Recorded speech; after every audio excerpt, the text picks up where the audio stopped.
find some kind of lucky pill for free, but you just have to keep showing up.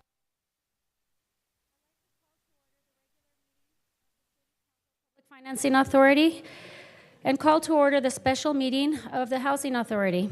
Roll call, City Clerk. Yes. Take the call. Thanks, Mayor. Councilmember Mosher. Here. Councilmember Bolton. Here. Mayor Pro Tem Burns. Here. Mayor Vandermark. Here. Councilmember Strickland. Here. Councilmember McKeon. Here. Councilmember Kalmick. Here. All present. Thank you.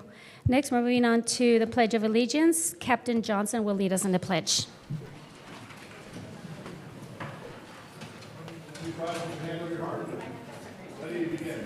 I pledge allegiance to the flag of the United States of America and to the republic for which it stands, one nation, under God, indivisible, with liberty and justice for all. Police and Fire Chaplain Roger Wing will provide the invocation. Would you please join me in prayer as we begin this evening's City Council meeting? God, you tell us in your word that the Lord's blessings are new every morning. Great is your faithfulness. And we're truly blessed, being privileged to live in a free country and in the beautiful community of Huntington Beach. We do have so much to be thankful for, and we want to remember that and thank you for it as we begin tonight's meeting. Lord, we pray that you would guide and direct each council member this evening as they deliberate over and deal with all of the items on the agenda. Lord, may you give each one wisdom, patience, understanding, and lead them, we pray, to the best possible direction for our city. And may we be able to gracefully discuss various views with a spirit of peace, respect, and dignity, knowing that the outside world is watching and that you're absorbing all of it. We're now beginning our very busy summer season filled with visitors from all over the world and events being held every week. We pray for safety for our city during these troubling times, for all of our Huntington Beach community and for everyone who will be visiting with us this summer. May everyone who spends time with us in Huntington Beach leave with the knowledge of Huntington Beach being one of the most friendly, safe, and enjoyable places on the earth. There will be a variety of thoughts and perspectives being presented at the podium this evening. May you, Lord, lead and guide each speaker to share their insights and perspectives clearly, concisely, and with respect. And may all the views that are shared be received and considered as a part of the decision-making process. Heavenly Father, we ask your blessing and protection on every member of our Huntington Beach family. May you watch over our city and each and every member of our police, fire, and marine safety family as they so faithfully serve and protect all of us. And Lord, we ask your blessing, provision, encouragement, and protection on each council member and their families. We ask for your guidance and wisdom for each of our city leaders and for all of our city employees who so faithfully and diligently serve us all. So Lord, we ask you to bless our meeting this evening, and may your peace and wisdom guide all that occurs tonight. And we ask this in your wonderful name, Lord. Amen.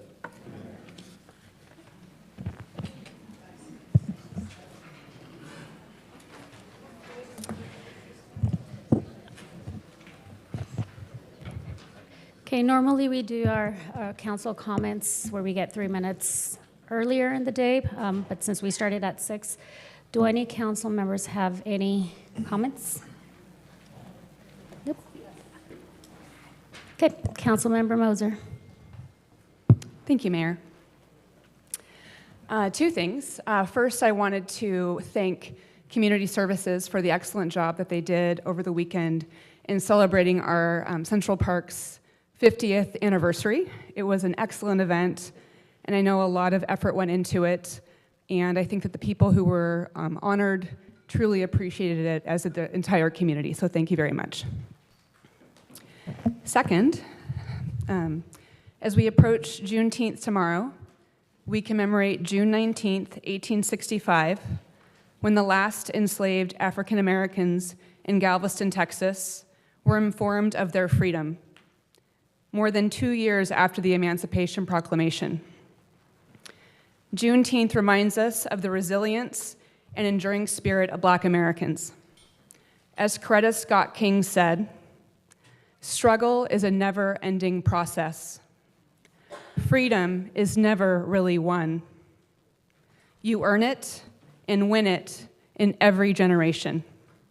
Let us honor this day by reaffirming our commitment to equality, justice, and unity in our community. Thank you. Thank you. Anyone else? Okay, I'd actually like to make, I have a comment. go ahead. This 4th of July season coming up, we have a lot of celebrations, and one of them that's coming up before the next meeting is the bike ride that starts at Utica in Maine. It's a great event, large turnout, and that is going to be attended.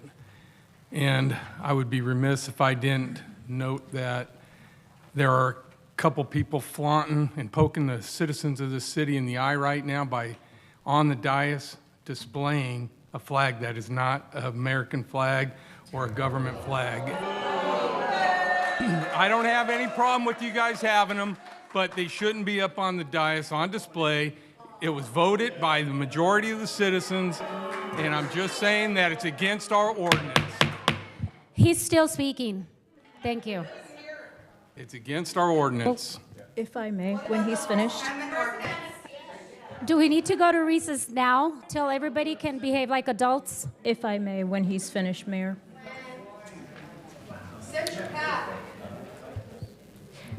I will go to recess. I'm waiting for them to calm down. Are I you do done? believe it is my First Amendment right to have this flag up here. This is my individual statement. This is my individual speech. I don't treat it like it's speech on behalf of the city. I'm not going to abuse the city's processes in that way. This is my individual statement. Thank you. Okay, and really quick, I'd like to acknowledge it's Robin Stanislaw. It is her birthday today, so happy birthday. Thank you very much. Thank you. Okay, moving on to announcement of supplemental communications. Do we have any supplemental communications? Yes, we do. For consent item number 3, 2 email communications regarding affordable housing. For consent item 4, an email received regarding Operation Stone Garden. For administrative items number 7, 266 email communications regarding the proposal received and/or the request for proposal process for managed library services for the Huntington Beach Public Library. And also for item 7, a letter received from Orange County Employees Association regarding the proposal for managed library services for the for the Huntington Beach Public Library. And also I'd like to ask our Assistant City Manager, Travis Hopkins, I think he had a communication for item 8. Yes, Mayor. We'd like to pull the ordinance for the amendment to the franchise agreement. Staff has some information they're reviewing and we'll bring that forward in the future. Okay, thank you. Okay, moving on to public comments. Do we have anyone signed up to speak?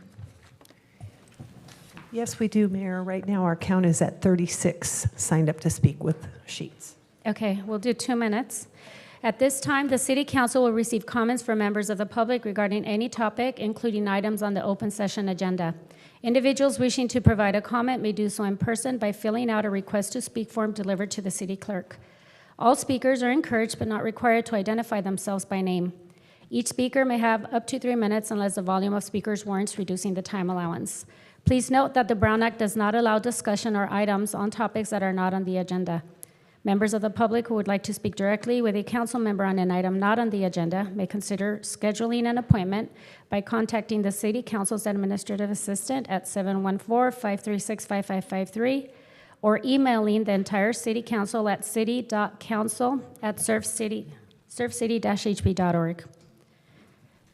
Would you like to call up the first 10 speakers? Yes, the first group, Brenda Glim, Wendy Rincon, Deborah Jubinski, Delane Bailey, Harry McLaughlin, Patty Pappas, Barbara Richardson, Dom McGee,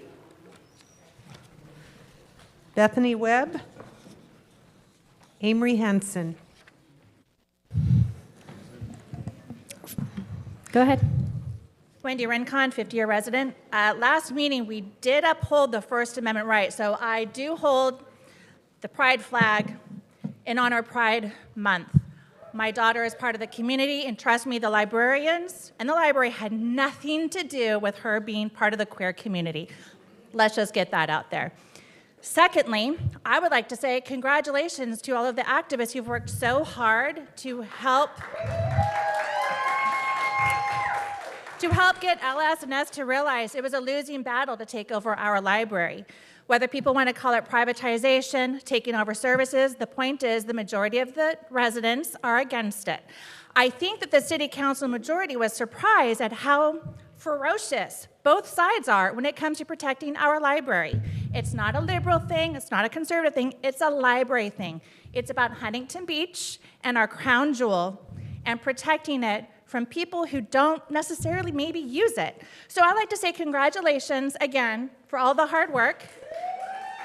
Today we celebrate. Tomorrow we will continue to collect our signatures on the petitions. The next thing is regarding First Amendment that the majority did substantiate at the last meeting. I would like to know if Pat Burns will be censured for calling the minority pieces of shit. I think that that is censure-worthy. It's clearly not professional, and it's a really bad look for our city, and certainly for the mayor pro tem. So I don't know if I get a blue card to see if I'm invited, maybe discuss about how we go about censuring a sitting council member, but calling your fellow council members pieces of shit? Sir, aren't we all better than that? Thank you. Next speaker, go ahead. Barbara Richardson, 51-year resident. Even though LS&S has withdrawn their bid, Protect Huntington Beach will continue to gather signatures until we can put our library initiative on the ballot. This would require the residents' voters' approval before management of the library could be outsourced. Our goal is to make sure the threat of privatization can never happen again to our library without the voters' say. I urge all registered Huntington Beach voters to sign this petition. It's your library. You have the choice to have a voice. Sign the petition. Let your voice be heard. I also want to remind the public that the library summer reading program starts this Saturday, June 22nd, for children, teens, and adults. The Friends of the Children's Library are hosting a special carnival celebration with games, food, face painting, kids programs at Central Library from 10 to 2. Everything will be free except for the silent auction, which is raising money for the Children's Library. Go to fotcl.org for more information. That's this Saturday at Central Library from 10 to 2. Hope to see you there. It should be a fun-filled, wonderful event. And you can register for the summer reading program online or in person at any HB library branch. Happy summer and happy reading. And if you haven't signed our petition, please do so. Thank you. Thank you. Next speaker. Hi, good evening. I'm Deborah Jabinski. I'm the board president of the Huntington Beach Management Employees Organization. I came here tonight with the intention of speaking on item 24452 regarding the library RFP, but this afternoon I received the welcome news that LS&S had withdrawn its proposal. So I am now here to say a few thank yous. First of all, to the Orange County Employees Association, who provides our group with our professional representation. I need to extend a big thank you to them for all of their support of our librarians and library staff. And I also want to thank the Coalition of Labor Groups from Orange County and from all over Southern California, including the OC Labor Federation and numerous Teamster chapters who attended meetings in March and May to show support for library staff. Thank you to all of our citizens who have spoken so eloquently and passionately in opposition to library outsourcing. We truly appreciate the tremendous community support, and let's keep signing the petition to protect the library and prevent this from happening again in the future. Thank you. Thank you. Next speaker. My name is Harry McLaughlin. I live in Huntington Beach. I was originally going to speak on the RFP and that we should not go with it, but apparently that's a moot point. What I do want to speak on is last meeting, one of our neighbors who was personally impacted by the largest mass shooting in Orange County history was shouted down, and not long afterward, another speaker got up embracing that Huntington Beach should be an open carry city. I'm wondering how Police Chief Para and the other officers that are here to protect us every Tuesday would feel about that. So I want to call attention to something that's going on June 22nd. It's called God's Gun and Government, the Election Action Summit, and 3 gaping jackals from our city council are slated to speak. Here is the topic of their speeches. Banned books, Gracie Vandermark.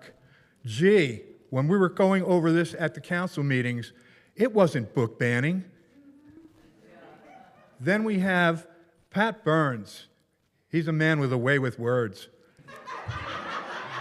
Removed the LGBTQ agenda. When we were going through that ordeal, he said, no, it's not about that. It's not about identity politics. And then we have Casey McKeon, restored voter ID. Not happening, against the law. Other speakers are 3 QAnon pastors, one from God's Tea Party on turning your church into a movement, bringing it into your city council meetings, bringing it into your school boards. Shasta Orange County supervisors, they canceled Dominion voting machines. Thank you.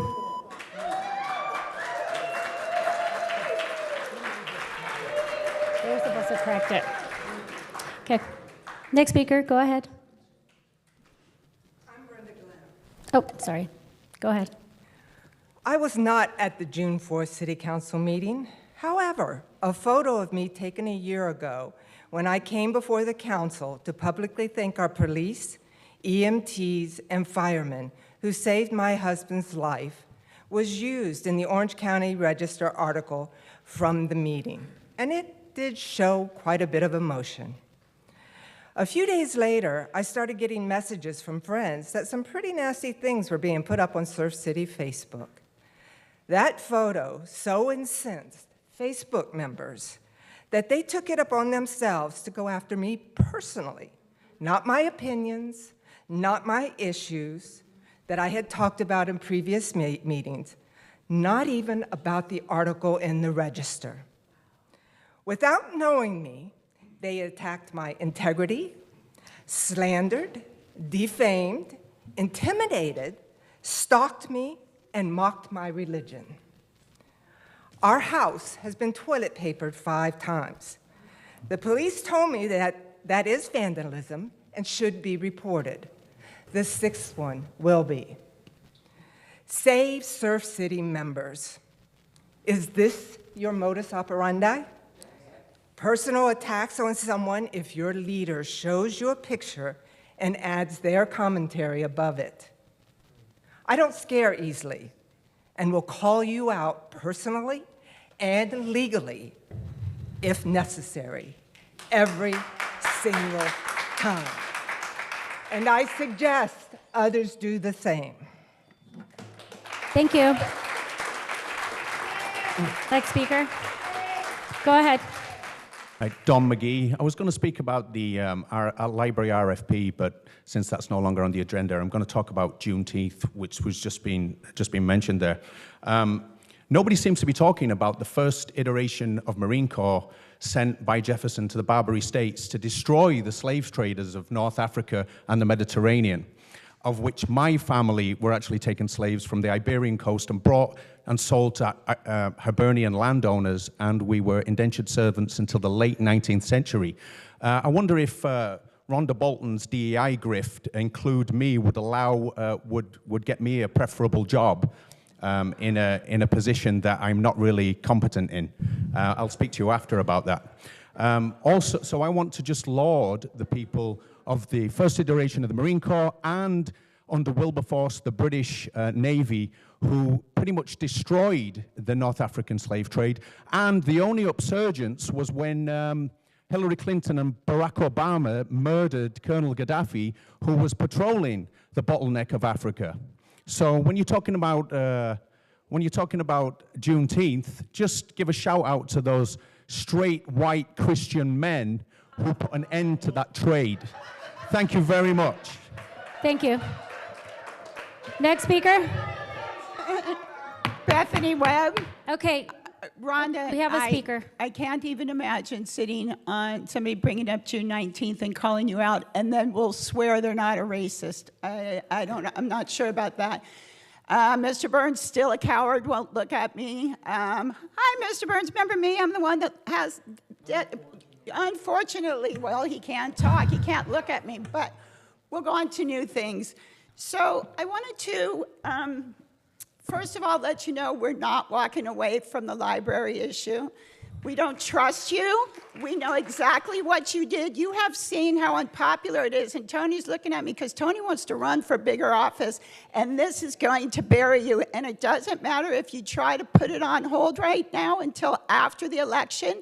We're going to have enough signatures to make sure you cannot bring it back.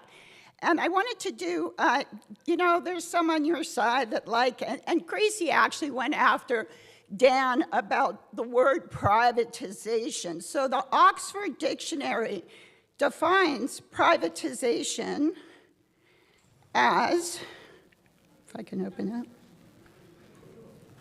as the transfer of ownership, property, or business from the government to the private sector is termed privatization. The government ceases to be the owner of the entity or business. The process in which a publicly traded company is taken over by a few people is also called privatization. This fits privatization. What is it? Privatization. Thank you. Now, as far as it not being a book ban, when you have your little parent committee that gets to decide what books go into the library, and they don't like one of the books that are going into the library, they're going to prohibit that book from going into the library. Another word, according to the Oxford Dictionary, for prohibit is ban. So it is a book ban. What is it? Thank you. Yep. Next speaker. Next speaker, go ahead. Thank you. 44-year plus resident, honorable mayor, city council, and staff. Our city, our HB city tax dollars are funding the pornography in both the children's and teen section of the library. Our city council has passed a resolution that specifically dictates what is sexually explicit and pornographic. I picked these 4 books up today at our library, and these were in the teen section, which is 12 to 18. 4 of these books. One is, the name of this one is Red Hood, and it's a takeoff on Little Red Riding Hood in the YA group. This is a book about the rape of a 16-year-old and the graphic representation of how her rapist sucks out the blood from her first menstrual period. You think this is fine for a 12-year-old? And there is more in these other books. I'm asking City Manager Para to please take a look at this and implement the resolution 2023-41 and have these books and this Excel spreadsheet, have all of these looked at, most of the council members. If you could please look at this and let's have this taken out of the library. The librarians are playing games. They're saying that the potty book, the puberty book, are erotica porn, and they are not. Resolution 2023 was approved by the City Council October 17th, 2023, and today is June 18th, 2024. Thank you. Thank you. Next speaker. Delane Bailey. I have a question. Why was the Huntington Beach Friends of the Library a lead sponsor and representative at the Irvine Freedom to Read Summit on Saturday, April 20th. Councilwoman Mosier was the keynote speaker. The book collections that she was supporting are some of what you viewed here today: pornographic and age inappropriate. Why isn't Councilwoman Mosier wanting to protect Huntington Beach's youngest citizens from pornography at our library? Might I say, paid for with our tax dollars. The Freedom to Read Act states that it is in the public interest for publishers and librarians to make available the widest views and expressions, including those that are unorthodox, unpopular, or considered dangerous by the majority. Those are not the values of Huntington Beach City's residents, and they don't care. It moves their Marxist agenda forward. Leave our kids alone. Delane, just a second. Could you please let the speakers finish? Thank you. Go ahead. Good. That was it. Thank you. Thank you.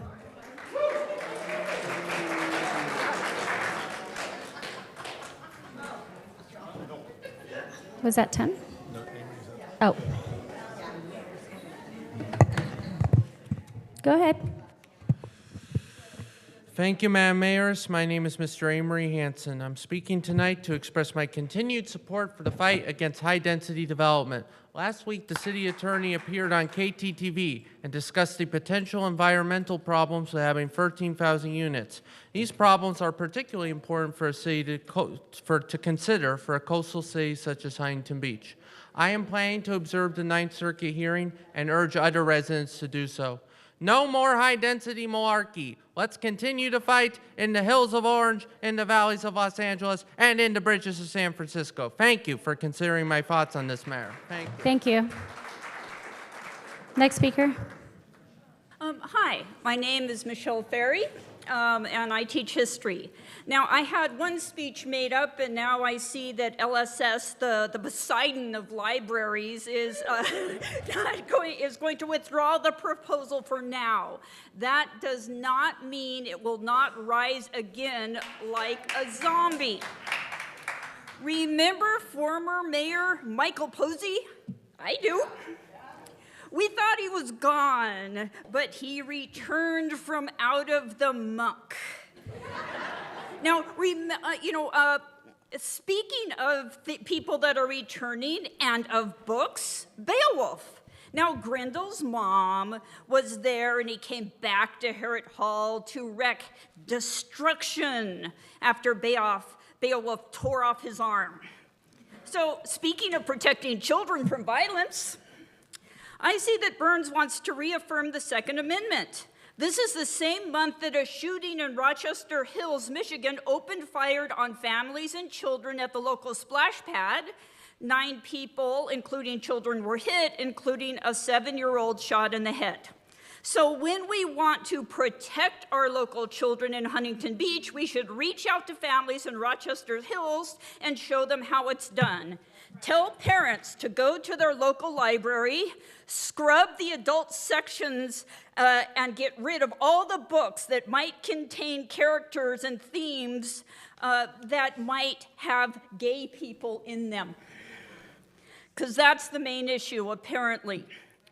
And also form a purity committee for books with people that have 0 qualifications. That is how Huntington Beach has decided to protect our children. As for guns, I guess it's not about guns, it's about the people. And some people are outright fools. Thank you. All right, I'm ready for the next group. Carlos Rubio, Gretchen Erickson, John Jeans, Linda Moon, Guest P, Stephen Quinn,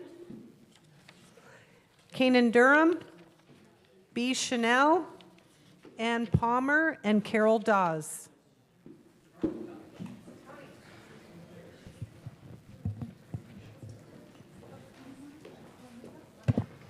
Good evening. At the last meeting, the majority of this council voted to highlight its reverence for the First and Second Amendments to the U.S. Constitution. On June 6, 2024, one of the most conservative of the U.S. Courts of Appeals, the 5th District in Texas, ruled in Little et al. Versus Llano County that the First Amendment rights to access information apply even to minors, and a library violates those rights if it removes material for the purpose of limiting access to ideas with which it disagrees. The removed books at issue in that case included materials about sexuality, stories about gender dysphoria, and images that complainers argued promote grooming behavior. There are legitimate reasons that librarians may remove materials, and those are numerous. Unlike the Huntington Beach City Council, the 5th District Court of Appeals recognizes that degreed librarians do in fact have greater competency than a committee of untrained parents to carry out that task. I have no doubt that a legal challenge is coming to Huntington Beach, and that the 9th District Court of Appeals will not hesitate to adopt the ruling of its more conservative brethren and strike down Ordinance 4318. The public has clearly demonstrated that they have little tolerance for efforts to destroy the award-winning library and its professional practices. We suggest that the council learn what it means to comply with the Constitution. Thank you. Next speaker. A true leader has the confidence to stand alone, the courage to make tough decisions, and the compassion to listen to the needs of others. Medal of Honor recipient and humanitarian, General Douglas MacArthur. I'm Gretchen Erickson, a 22-year resident, a 16-year employee, and the chief shop steward for the Huntington Beach Municipal Teamsters. I have the privilege of representing more than 300 public servants across every department within this city, including several of my library services colleagues who are here this evening. I'd like to thank you all for doing your due diligence, being good stewards of taxpayer dollars, and maintaining local control of the Huntington Beach Public Library. I'd also like to thank you for energizing our membership like nothing I have seen before. Our members have attended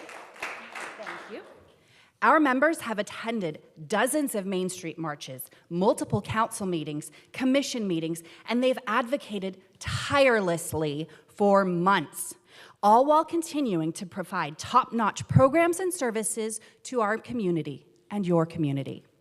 Raising their families, attending school, volunteering around town, and still making time to be here in the evening. Thank you. To my MEO counterpart, Deborah Jabinski, to our Teamsters business representative, Carlos Rubio, to the countless local chapters of the Teamsters who have showed up, dozens of them, and to more than 47 of my members who have come to these meetings, as well as this incredibly supportive community, I say thank you. I am so sorry that this was the issue that brought us together, but I am so grateful for the remarkable relationships that we have forged because of it. Together we can, we have, and we will continue to do great things for the city of Huntington Beach. Thanks so much. Have a great evening. Thank you. Go ahead. My name is John Jeans. I'm a resident and a homeowner here in Huntington Beach. I also came originally because of the privatization of the libraries. And the thing that scared me, which I'm glad is not happening, the thing that scared me is what would be next. Our schools, our police department, our fire department, in all cases, just a bad idea. Privatization usually means for profit, which means services go down. So I do not want that to happen. I also do not like the idea of book banning and individuals assigned that have no qualifications to do the job. That speaks of communism to me, not good old American pride. And I also would like to know, Kim Carr just recently beat her lawsuit against the air show, and I'm pretty sure it didn't cost her $5 million. What happened? Did she have better lawyers than we do? And that's all I have, actually. Thank you. Go ahead. Good evening. I'm Carol Dawes. Happy Pride Month, everybody. Over 50 years ago, I joined my mother in my hometown to collect signatures to support the construction of a new public library. Since that time, I have loved and supported libraries and librarians. The citizen-led petition drive to protect our Huntington Beach Library has been up and running for just a month, and the response from residents has been amazing. We have collected thousands of signatures, and momentum is only building. Initially, I was uncertain about petitioning. I always feel a little uncomfortable knocking on doors and connecting with strangers, but it's actually been very rewarding. Petition signers praise our library and librarians, and they're determined to keep it the way it is, a public library run and managed by our city. Here's just a sample of the types of people I've chatted with while petitioning. An 86-year-old woman who loves to browse the new book section every other week.